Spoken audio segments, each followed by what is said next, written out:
Hey there, comic friends. I'm Travis. It's time for another edition of No Capes, where I talk about books that don't have to do with superheroes. Let's jump right in. Bunker number 5. Still a really amazing book. I think the trade comes out like this week or something like that. Pick it up. If you haven't been pick up the singles, check out that first trade. Let me know what you think. I think it's a stellar book. Excited to get this 5th issue. It's so crazy because we're dealing with time and time travel, and what if you send messages back to your younger self to try and manipulate things to have them move in a certain direction, and then take one step further to actually come back in time yourself to ensure that things get done in a certain fashion while you're there facing yourself and whatnot. I'm just not sure where the book's going to go. It's really interesting.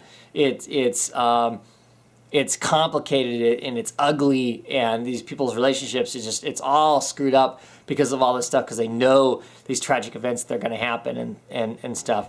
And are they going to change it, or are they going to leave it the way it is? And all of that is just really interesting and very compelling.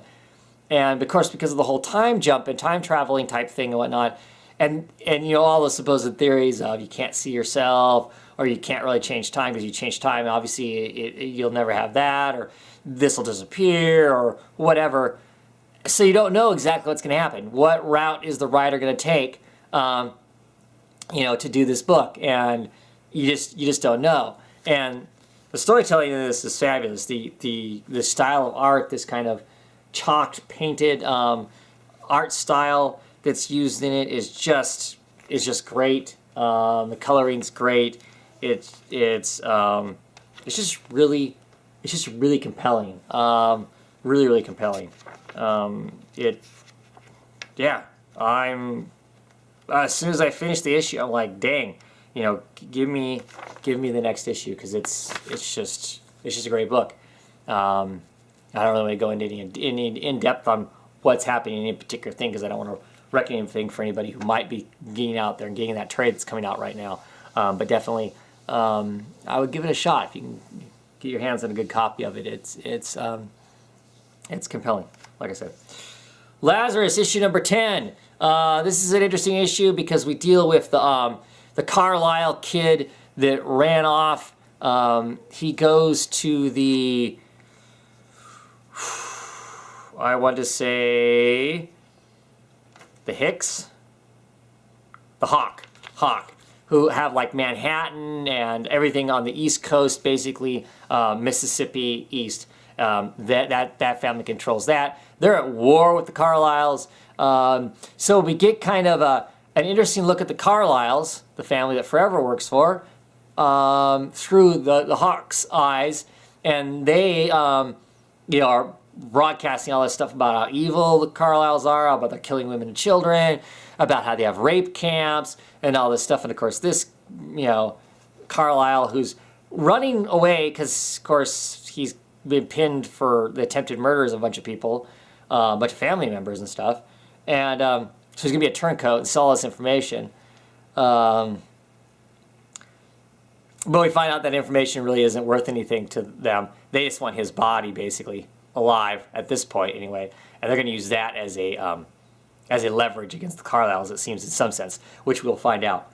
But if you like depressing near future looks at sci-fi and society and that sort of thing, excellent book. Depressing, you ponder the whole concepts of a lot of this stuff, but very well done by Rucka and Lark. Great stuff. Sixth Gun, Days of the Dead. This is the second spin-off of the Sixth Gun series. I already liked this one better than the last one that was out. I'm not 100% sure that you would understand what's going on in this if you'd never read the other Sixth Gun stuff. But this basically has to do with this, the Knights of Solomon and the Swords of Abraham. They're two basically competing religious groups that are out for control of life, religion, and the existence of everything. because they're both working towards, at least in the current comic, they're both working trying to get the guns, the six guns, to rewrite the world in whatever image they want.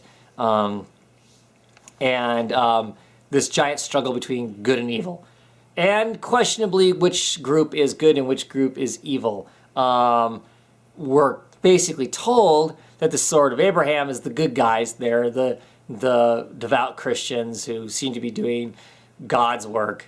And then you've got the Knights of Solomon, who seem to be more like I don't want to pick on the Masons, but that's sort of a type of a society that is trying to control it for their own, seemingly, profits.